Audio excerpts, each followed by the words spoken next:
Hi guys, welcome back to the podcast. My name's Kartik. I'm Manav. And in this podcast episode, we talk about all things weddings, cameras, and business. How's it going, It's been bro? a while, It's been a hot minute, brother. Let's go. Been a while. You look great, by the way. Something changed about your face. Yeah, I got a bit blind.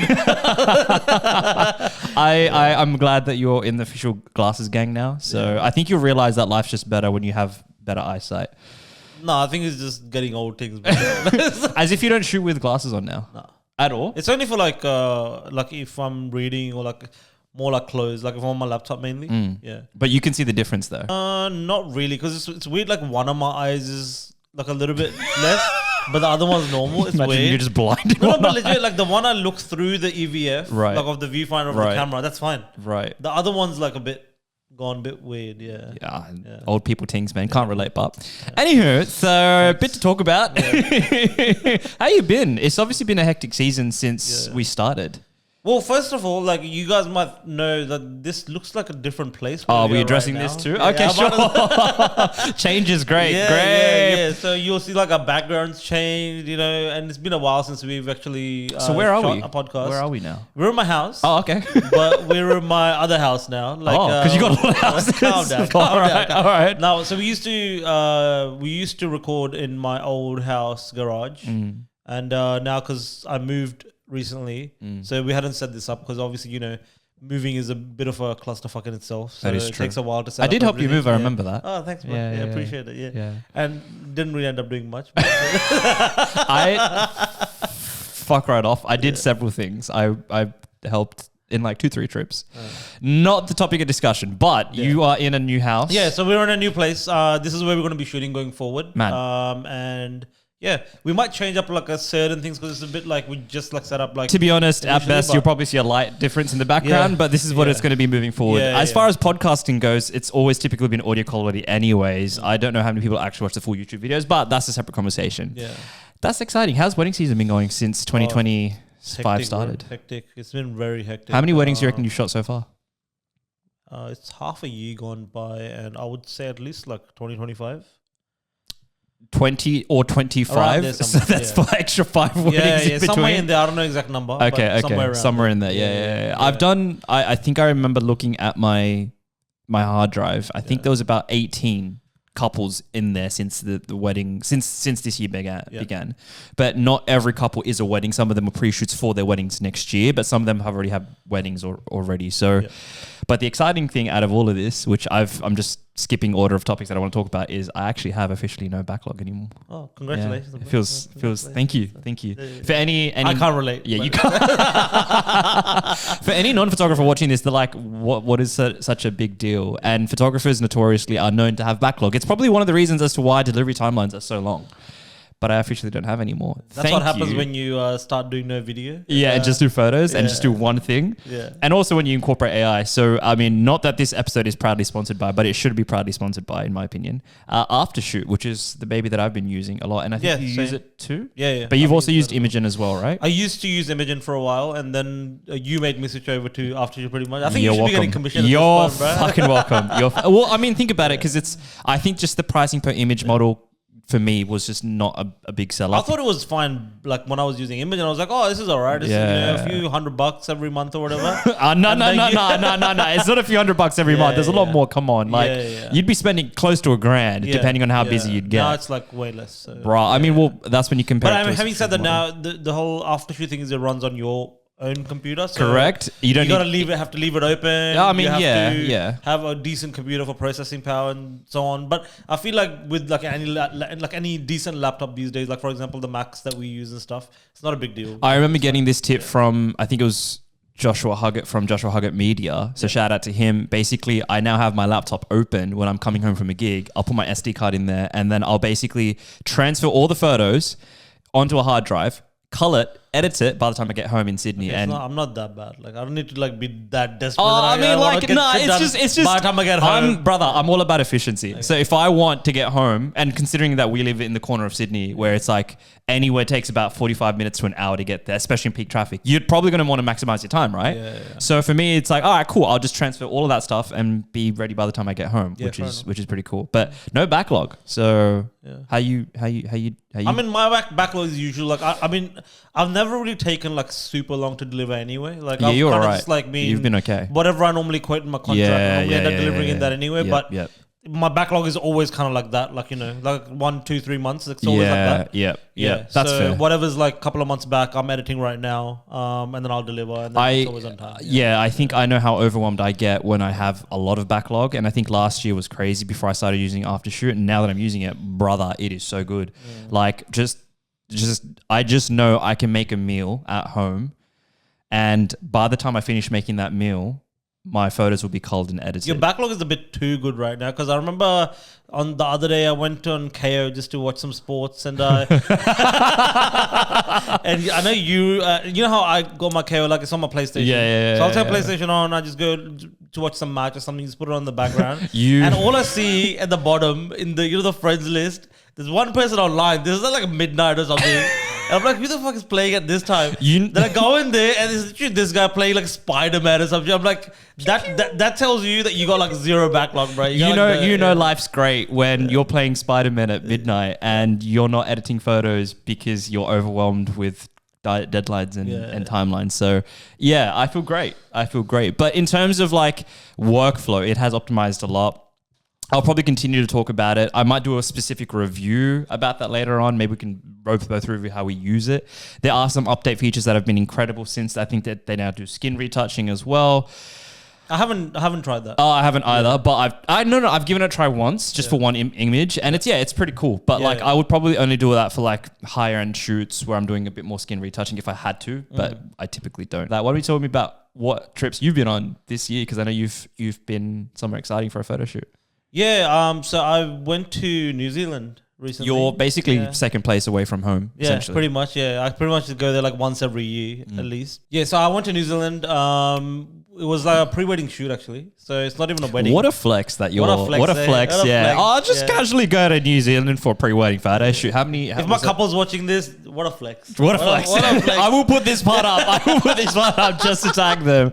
So in terms of, what was it, like a 2-hour shoot for... Like 3-hour shoot, half-day shoot? So we went on like a Friday. And we...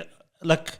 The way we decided was, let's go and get there early on Friday. Yeah. Because you don't know weather, right? Then imagine if you're going for like one day only and the weather ends up being shit. Yeah, that's so horrible. That was the aim when like planning this whole thing in the first place. So we're like, let's go on Friday.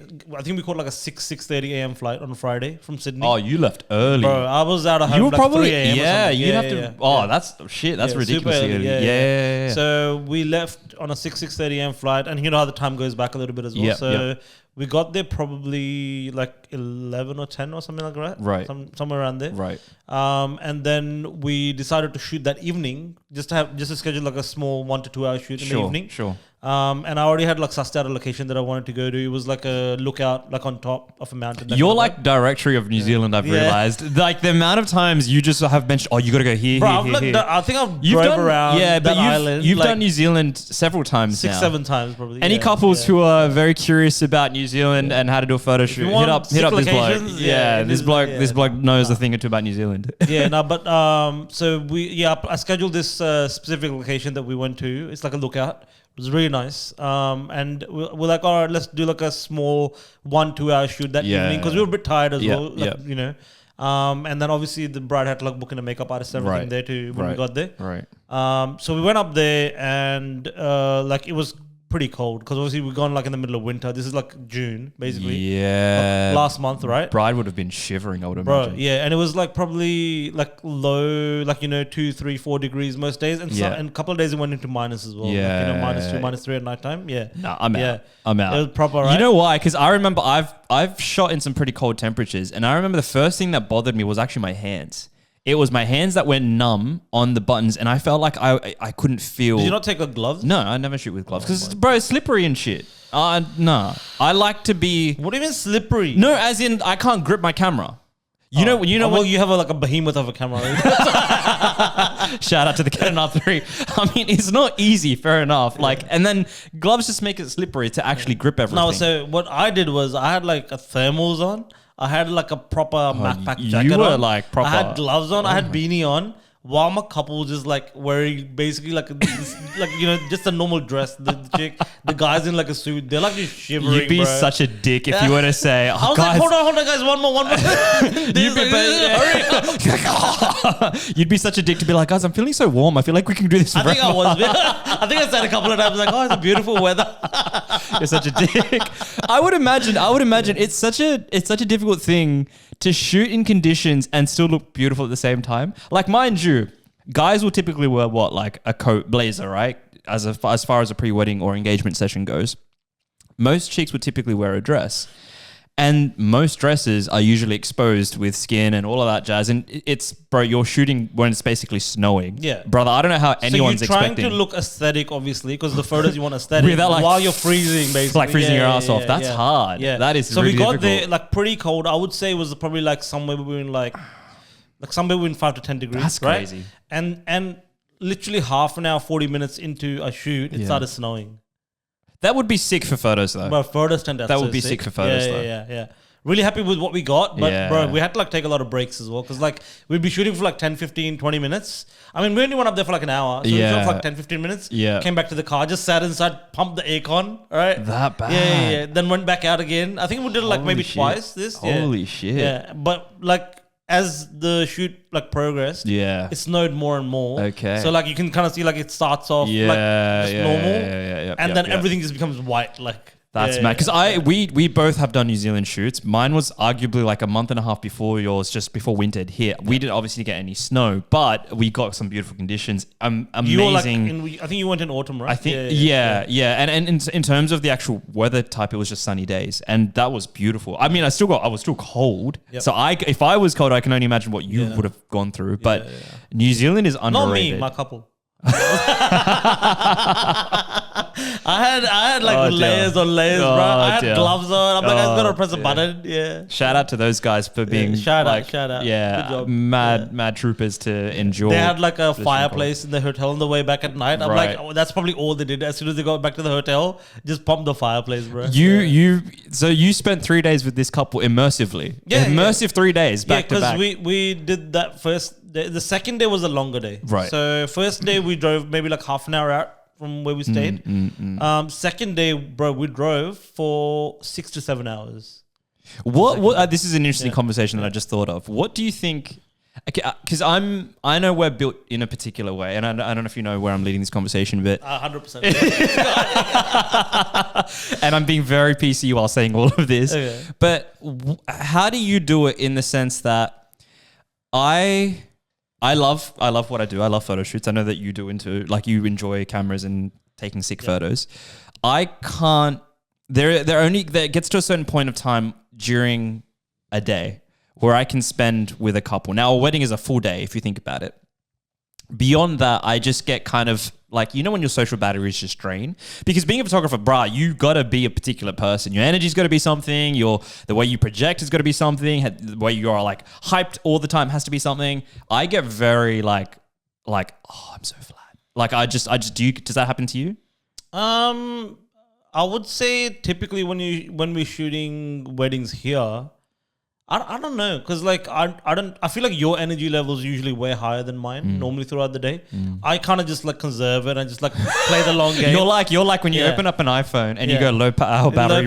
Bro. It'll save the battery last longer. Mine's like high power output and it just drains. It's like when you have like caffeine and you get like a hit and then you just like go freaking crazy. Yeah. You get caffeine basically. You know when you go to the gym, you take a pre-workout, you get the jitters and you go hard. You're like lifting heavy. You're doing more reps, more exercise. That's essentially. Yeah, and then you just die out. And then I just die out. Yeah. So with me, I think also it depends on the couple as well. Like these guys I went with, they were like super chill to like hang out with. So like I felt like most of the times we just felt like we're just like mates while driving and stuff. See, that's what you want. That's what you want. Like when I remember the New Zealand shoot that I did, bruh, we were laughing and talking shit. It was great. And I think for me, it made it easier. Yeah. Like I knew that there've been photo shoots that I've been on where I have to really get a lot out of my couple to have a conversation with them. And whilst there's nothing wrong with that, it just means that that's going to determine how essentially hard I'm going to work. So whilst I'm trying to have a conversation, if we're bouncing around, you know, topics and we're just like vibing each other's energy, then that makes it such a more enjoyable photo shoot experience. But when I'm like, okay, what do I talk about now? And then I'm like, okay, I've got to spend the full day. Like there gets to a point where I'm thinking to myself, this is going to drain me very, very quickly. No, I think it was like, for me, it was really good because like obviously we didn't feel like we were putting in effort when we were trying to talk. Nice. Did you talk about your thoughts and feelings? Or I don't know. Probably at some point about something. And you never talk about your thoughts and feelings. No, like I think, we talked about like other stuff than just like wedding or whatever as well. But I mean, it was a while ago, so I don't know like specifically remember exactly what we talked about. But it didn't really feel like I was putting in effort or I was trying to get out of my way thinking what I need to talk about, that kind of stuff. Is it just me? If I'm being honest, on that like 7-hour drive, I think most of the time, like half the time, we were just like sleeping. One person sleeping, one person driving. Yeah. We were so tired. Like everyone's like knocked out. Yeah. Oh, okay. So at least like for a couple of hours, I reckon it was just like asleep. Or okay. I wasn't actually expecting that. I thought you guys were constant talk 24/7. Because we've driven long hours with each other. And we've talked majority of the time. Because we normally don't sleep when one person's That's driving. also very true. Because we're not dicks like that. But no, like, but I mean, it's more. But we do it. The groom asked. I was like, oh, I'm fine. Like you just take a nap because like he was feeling really out of it. Because you drove as well, didn't you? I drove as well. Yeah. Oh, that's all right. At least you guys took turns. Yeah. So that was pretty good. I think for me, it's just about how well we get along, right? Yeah. And I know that when I'm in a confined space with a couple, I do want to take it a point to get to know them. I think I'm shooting their wedding. It'd be nice to figure out who these people are. But again, I'm reading the room. If I feel like they're happy to have chats about who they are and their story and all of that, then great. And if they ask questions, even better, awesome. But if they don't, then I'm like, oh, maybe they're just kind of chill. I'm just going to take it down a notch. You know what I mean? Yeah. But New Zealand. No, that was good. And it's funny, like, you know how we're talking about the driving and the person sleeping? Funny story. The groom actually had like a bit of a scary incident in the past with driving and sleeping and stuff. So he was actually like very like, oh, I don't want to sleep while the other person's driving next to me. Oh, okay. So that groom, funnily enough, that groom and my mum are the same people. Sounds weird, but what I mean to say is the sense that my mum will absolutely refuse to sleep in the car when she's driving next to... Well, like, I'm always usually driving my mum. She would never sleep. And we've driven back from, like, Newcastle, from long places, and mum will be awake the entire time. And that's just kind of like... I don't know if that's etiquette. I think that's just like, oh, I just want to... He asked me, he's like, oh, bro, like he actually told me what happened. And I was like, oh, bro, chill. Like I'm like fully awake to take a nap for half an hour, and then it was pretty chill. Damn. Yeah. That's very cool. So that was day 2. Day 2 we're getting very deep. Yeah. So day 2 was we drove like, I think 3 hours there, 3 hours back. Right. And then we stopped at about like 2 or 3 locations on the way. And this was like proper snow in the middle of snow. And then on the way back, we even got like that tall grass, sun, mountains vibe as well. That was really sick. Yeah. That is sick. And like, I must say, like, they actually chose like really good clothes as well, like to wear. And, like, you know, like I think she planned it. I think it's usually the bride that plans. I mean, there's nothing worse. I can say this with full confidence, and I know you'll agree with this as well. There's nothing worse than an unpopular opinion. I don't give a shit, but there's nothing worse having a great location, having a great couple, having great lighting, having great gear, having the energy, but having shit outfits. I swear to God, I probably might get hate for this, and that's fine. I think outfits definitely make brother. Like it is interesting, albeit shit outfits is a very subjective response, by the way. Yeah, but it is very interesting when we look at stuff and we go, "That's different." And I'm choosing my words very carefully here, but "that's different" is euphemism for I wouldn't wear that or I wouldn't encourage that. I would have hoped for something usually it doesn't happen very often. You're right. Very rare. Yeah. Very rare. But that's the pain point that I have experienced over. Yeah. This is why I feel like I want to get better at having consultations about what we wear. I don't know if you feel the same or not. Yeah. No, I can say that like definitely they chose really good outfits like for all 3 days, bro. Like we had like 3 different vibes, Hectic. 3 shoots, and like outfits were on point. Hectic. Like the energy was good. Like they have good chemistry as well. So it worked out really well. Oh, bro, you're cheering. Yeah, bro. I was like, yeah, fuck it. I'll do this every month. But so the second day we did that long drive, and then the third day we're like, oh, we'll go stay local. Yep. Third day we like, so the first 2 days was like more like a formal and like a traditional kind of vibe. Third day we're like, let's do casual. Like jeans and just like chill, that kind of vibe. And then we drive in the opposite direction, like 45 minutes. To the side we normally drive. And then pretty much like we finished the shoot. That was a really nice shoot as well. And then on the way back, we kind of just like had dinner at like a Mexican place before flying. See, I don't know. See, this is really interesting. But I get really uncomfortable because there's a part of me that I'm like, oh, I don't want to intrude on their space. Like, because so you're saying you had it was dinner with like you and the couple, right? Yeah. There's a part of me that would love that, but I'm equally like, oh, I feel this sense of awkwardness from my end, not from theirs, in the sense that I always have this hesitation and fear that I always say I'm a self-proclaimed third wheeler for the day. But that's where I kind of draw the line. I'm like, oh, maybe I should let these guys just enjoy their own romantic one-on-one. Yeah, but I mean, it was kind of given that it's like a work trip. This is not really like them spending time together. It's more just like a very short 2 days in and out, and we're going to be together the whole time because obviously we only hired one car, right? So we're driving together. Yeah. We pretty much stayed in the same hotel. Different rooms. Okay. Not the same rooms. I mean, that's taking intimacy and comfort to a whole new level, brother. You're probably being like, hey guys, do we want to have a wedding consultation now? Because we're all here in the same room. And you're just in the middle between these two people. Yeah, that was good. And it was a nice place as well, stay-wise. And then we literally flew out on Saturday, on Sunday. Yeah. Went there Friday morning, came back Sunday evening, basically. So back in Sydney, because the time goes back as well. Okay. Yes. Before the end of the weekend, basically. And actually, that moves on to my next point, which is about you use this too, the meta glasses. Yeah. So we've both been, hang on. So I remember we purchased it roughly at the same time, roughly. I think I had it first and then about like 2 weeks later, I remember you got it. Yeah. So we've been using it for now, since then, what? It's been like a couple of months? Yeah, a couple of months. Yeah. You're not wearing them right now. This is not what they are. No. Yeah. Thoughts? I really like it. I think it's a great tool for back like, the BTS stuff. Yeah. It's a great tool for BTS. The only limitation I see with it is you have to kind of keep your like face up when you're shooting. Yes. Because if you like, with naturally when we're shooting, and sometimes like obviously I do shoot through the EVF as well. See, it's funny. But I also look down as well when I have the screen out. So if the camera's in front of me, it's normally like at my chest kind of like level. Yeah. And then if I look down like this, the glasses kind of start looking down. And when you look at the POV back in on your computer, you're just looking down at the camera. You're not really looking at the couple. So it's you consciously every time you use it, you have to remember to put it in front of you as if. Or like if I'm shooting, I'll be like putting it here, but I'll keep my face up and my eyes down. So you're like doing one of these ones. Yeah. And you're trying to concentrate here, but your eyes are up there because you want to see what's happening for the recording. Because you still want like them in the. That makes sense. That makes sense. Takes a while getting used to, but the video quality that comes out of it, the ease of use, the fact that you don't have to like for example, you've used like GoPro and stuff. Yeah, before so as well. for me, I've done a lot of BTS in my career in terms of how I like to capture like my photo shoots. I've not tried the Insta360. You've done that, but I've tried GoPro a lot. Yeah. And the reason for the GoPro that I love is because it shoots 4K, of course. So I'm a sucker for good like high quality videos.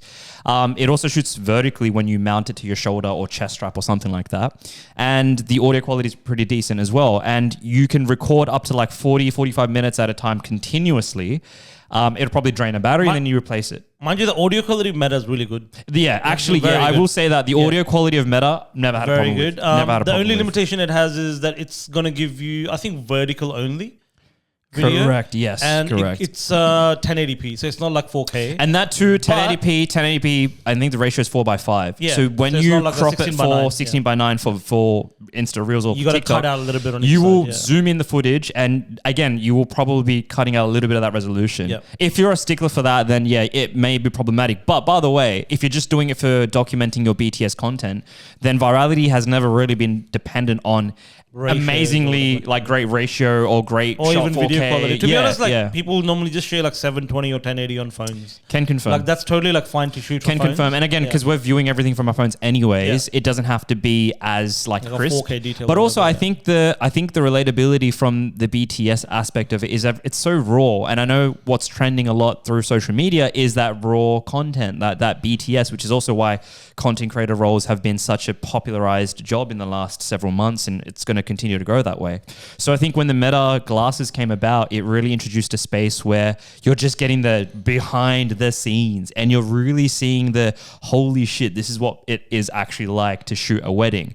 And I think because it's connected to your eyes, everywhere you look is going to be a direct representation of what it's like, which I think is a great way of like capturing BTS. As far as the Meta glasses go, I got prescription with mine, so utility, it serves an extra bit of purpose. A bit more Exia though, I will admit. Yours is just normal. Yeah, I don't have any prescriptions. Yeah, you just got a different design other than that. Bro, it's so expensive to get a prescription for Meta. Like, yeah, it is. I can buy like I think 2 or 3 of these glasses. Just getting a prescription on my Meta glasses. Like, I remember paying close to nearly $850, something like that for prescription. And I'm like, well, I do read and I do stare at like screens all the time. So I'm like, I do want prescription. But generally speaking, like I like it. 3 minutes recording time is a bit of a capacity, but they have increased it from 30 seconds, which was the first update that ever existed. So that's better. I do predict that it would probably increase more, but it would drain battery life dramatically. So let's see about that. So you've been going hard at reels. I have been, brother. Let me tell you something. This is what happens when you have no backlog. Like for me, I've realized there's a direct correlation between my output and my input in terms of what I'm shooting for that calendar week. And arguably, I'm really proud to say this though. At the start of this year, I was on 17.4K followers. At the end, well, currently, midway through, we're literally in July as we're recording this, I'm standing on 39.4K. I'm about 600 followers away from 40,000 followers. Yeah, now, that was my goal to hit at the end of the year, and I'm halfway through hitting it now.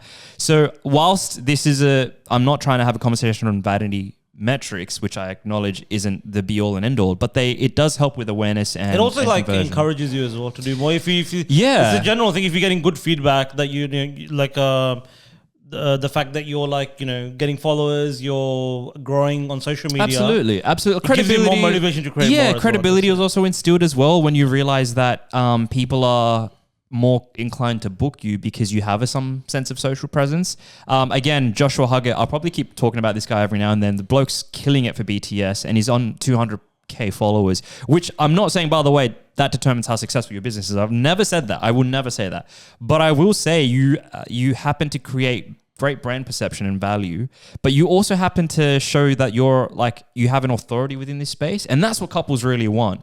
When they see someone who just owns the room and dominates in that, you have this conviction about, okay, this person knows what they're doing. So yeah, I'm pretty proud about growing that. So that'll be pretty cool. So if you see my reels, then Does he want to dominate the couple? I knew. As soon as I said dominate, I knew it. I knew you were going to say something. You just can't have a normal conversation with me like that. I'm just asking you. I'm asking you a very normal question. Look, says the guy who almost shared a room with a couple in New Zealand. Right, calm down. We didn't. Yeah, what? That's what I said, almost. How is it almost if they booked me a different room? Well, I mean, other than that, we didn't know. That made no sense. I'm sorry. Yeah. That's a good try, but maybe try harder next time. It's all right. All I'm gonna say, don't worry, it's moving on. No, you said you want to dominate the room. I don't want to talk about it. I don't want to. What is this dominatrix? What is going on? As in, I'm just fucking with you. I hate you. Anyway, moving on, shifting gears a little bit. Going back to BTS. Going back to BTS. Yeah. I was done with BTS. Oh, okay. Not going back to BTS. Shifting gears, a topic. That's me shifting gears. Okay. A topic that I wanted to bring to our attention today is a topic that's been circulating within the photography industry for weddings quite a bit lately, and it is the entire concept of stylized shoots. Why don't you explain a little bit about what stylized shoots are and what you think it is, by the way? Well, I think you're talking about like when you hire models. Yeah, models are a good one. Get a makeup artist and create like some sort of a set. Yep. Or do it outside wherever to create like a reel or photos, take photos. To replicate like a wedding, bride prep, that kind of a vibe. Models is an extent. That's the further extent. The reality of it could be like an actual couple, but models are like, oh, then you're going heavy because then you've realized that, fuck, these guys even look great. They're not even an actual real couple. But there's been a big spark of debate within this topic, especially within the photography community. I know there's a lot of photographers who are talking about this that I absolutely admire and follow their work personally. And they've brought some great points into the topic around whether this is a good thing or a bad thing. So I put some points together that I'd probably love to discuss with you. Yeah. So as far as why some photographers love stylized shoots, portfolio polish. So it helps to build a portfolio. Do you agree? Definitely. I think when you're like starting out, it's a great thing to do just to show that what you can do. It can represent your skill. Yeah. It can represent your skill and show that, okay, cool. Just put you out there, Yeah, if anything. Because yeah. like, what other content do you have when you're starting out if you don't have a wedding to And do, this is right? the greatest Like, paradox of wedding photographers, right? When you want to get into weddings, but you've never shot a wedding. And it's the biggest irony because I remember facing this as a young business person where you need a wedding to shoot weddings, but how do you get weddings without a wedding? You know what I mean? Yeah. So it makes sense to do that. It makes sense to do that. Yeah. Number 2, networking opportunities. So essentially, when you do a stylized shoot, you can network with the hair and makeup artist. You can network with, say, if you're doing it at a venue and you have, say, like a vendor referral system because you killed it in that shoot and you got a lot of attention, the venue may refer you. What other vendors do you think you can network with as far as on the day goes when it comes to, say, like a stylized shoot? A clothing vendor, the clothing vendor, decor. Yeah. Oh, when you're creating sets and stuff. Makeup artists. Yep. They're probably the main ones I would recommend. Could even be like if you, for example, in your case, like you know how you do any photos, you could even collab with a videographer. Yeah, correct. So maybe you can be like, oh, hey, we work together in that space, right? So and that's so you do the video for that. Correct. I'll do a photo, and then we just collaborate together, get more reach or whatever. Correct. Yeah. And then the fourth topic is apparently, according to like stuff that I've researched, Instagram worthy content. So. Curated visuals help establish authority and attract dream clients. If your IG feed looks premium, people are sure your service is also premium. So I guess like because we can control the set, we really have ownership over what we can put out there that makes it look dreamy and aesthetically captured in a very beautiful way. And I think that can really portray a lot about your service, your talent, and your skill. Could you agree? Yeah, definitely. I think first impressions count as well. Like. That's why I think Instagram is really important, like how the stuff you put on Instagram. It may not reflect your overall portfolio, even though that's what you want it to do, right? I do know a lot of photographers who will put out like really sick photos on Insta, but then if you go through their full galleries, it doesn't like kind of like match up to it. So I think that's where it can be a bit of a slippery slope as well, because couples are just going to come look at the Instagram and imagine like they book that person and then now they've got a full gallery which looks like nowhere near how the Instagram looks so like. So it can be a bit misleading, would you say? Yeah. So I think it's like a double-edged sword, like, right? So so that this and like an honest photographer, person who's done it for a long time, he wouldn't do this. Only put like really epic stuff on. So when like the rest of the gallery is just shit. In a way, but I do think like some new people would potentially do this where they just like go hard. They've got like 5 really good photos out of like 500, and only those go on Instagram, and everything else is just. I think this is, and this sort of caveats into our like the negative pain points about this is that yes, whilst you can really portray your great skill and talent in terms of this is what I've done, this is what I created with the team, and this is my portfolio. The reality is it does not reflect a real wedding. So when you put out, say, a stylized shoot and you've put together a beautiful set and you've got some dreamy photos and videos and it looks well polished, the reality of that is so far from an actual wedding day. 100%. Because let's be honest, there's so many things that goes wrong on a wedding day, right? That people there's so many variables that are not in your hands, right? So like for a stylized shoot, you're controlling the lighting, you're controlling angles, you're controlling exactly how you want the model to look at you in a way. And if you don't get a good shot, you can be like, "Oh, lighting's not good. Let's just wait another half an hour and then change." When the reality of the situation is, on a wedding day, the number one thing you have to have, you're on a time crunch. Yeah. Like you cannot be like, "Oh, hey guys, yes, sir, we only got 5 minutes here, so let's take like." You can't do that. Like you have to literally abide by time. And so, like in terms of that stylized shoot, you have the luxury of freedom to do whatever the f you want, right?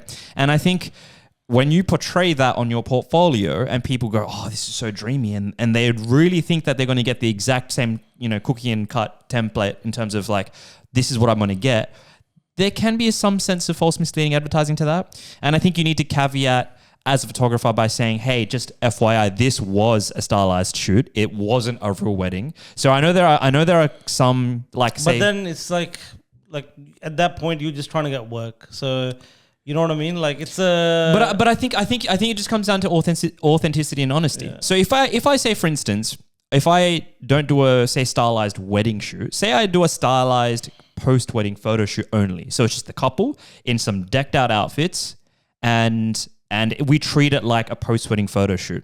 You probably can't tell the difference. Yeah. However, I do believe if someone inquires, like, within your brand and goes, oh my God, we love the recent post you did, there is a part of me that would be like, oh, thank you so much. But just FYI, that was a stylized shoot. So it doesn't represent the reality of what's going to happen on I guarantee you no photographer is going to do that. If they're getting a booking and they're like, oh, yeah, the couple's close to booking, and you're not going to be like, oh, by the way, hold on. Just to let you know. Yeah, your photos probably won't look like that.